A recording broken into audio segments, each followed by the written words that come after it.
We now come to the final award for this evening.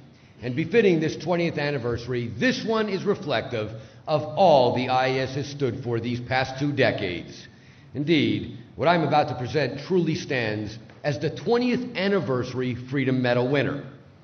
On the one hand, it's because it's an individual who has relentlessly worked across all sectors where LRH Tech is employed and for which Freedom Medals are earned. Religious freedom, overcoming governmental oppression, bringing an end to psychiatric abuses, injecting LRH Tech into society, and disseminating Scientology itself. Yes, the whole panoply. But that really doesn't say it all. For the real picture, I return to what I referenced at the start of this evening. Responsibility. In keeping Scientology working, LRH laid down the standard. When somebody enrolls, consider he's joined for the duration.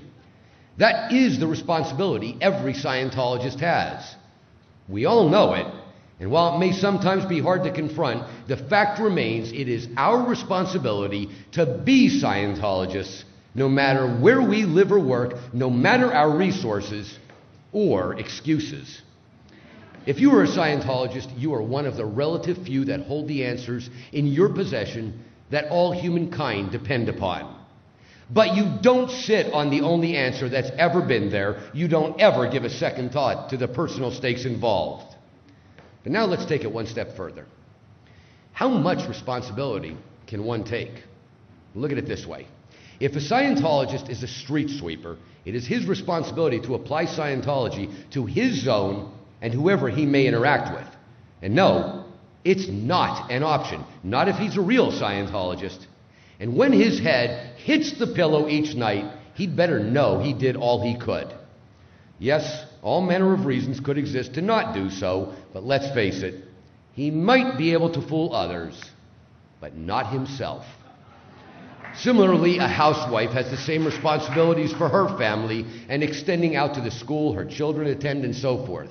Then again, a corporate executive.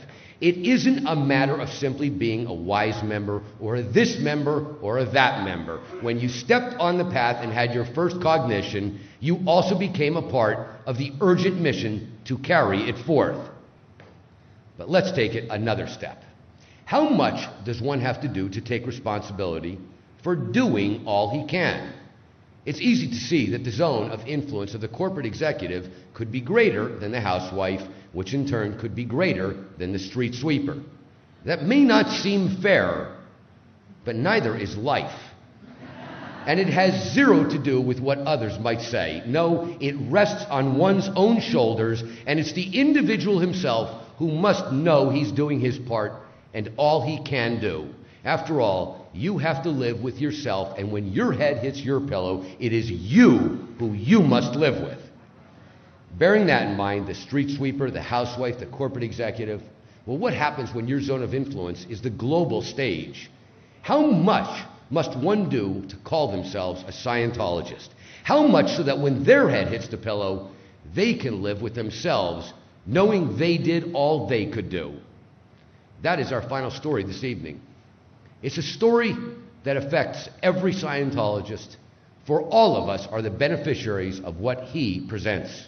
And that is why it is my honor to present our first Freedom Medal of Valor to the most dedicated Scientologist I know. There is a worldwide arena where the game is played for the fate of whole populations. Where one side schedules entire generations for psychiatric drugging and marks 5 million more for lethal, toxic exposure. Also on the board, scores of nations where no workable technology will even be permitted. And plans in play to keep people so re-stimulated they can barely envision a future, much less consider the eternal scope of Scientology. But there's someone on the other side of that global arena, someone advancing Scientology on a fully epic scale to a very different future. And he is Class 4 OT7, Platinum Meritorious, and IAS Freedom Medal of Valor winner, Tom Cruise. The biggest movie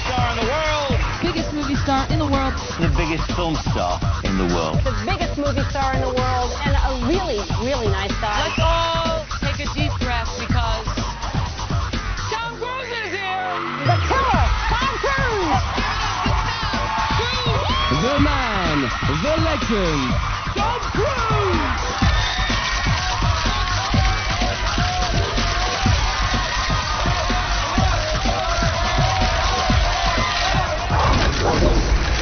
And while it doesn't get any hotter than under the lights on a global stage where every move translates into countless impressions, what he does on that stage is another matter entirely.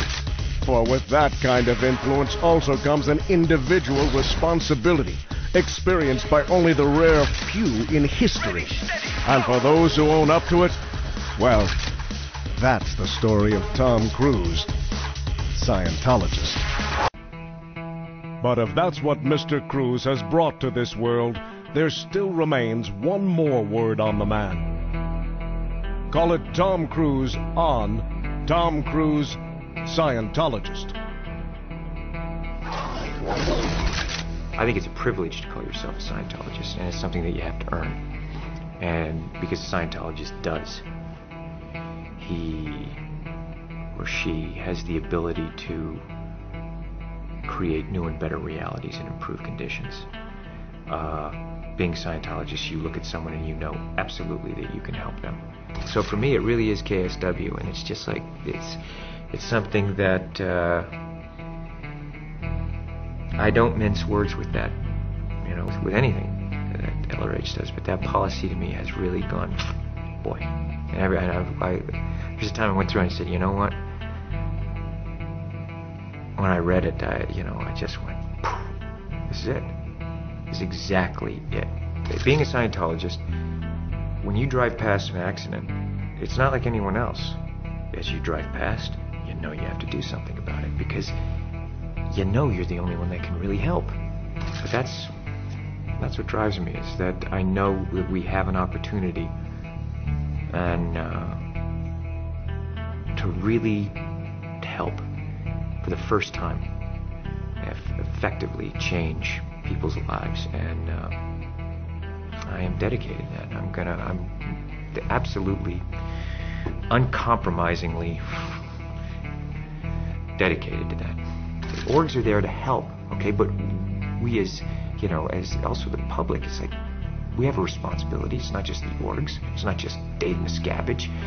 It's not just me. It's you.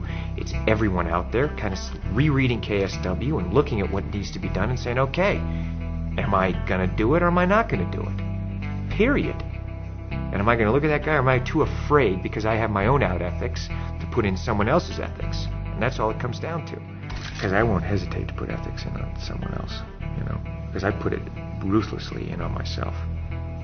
And I think that I respect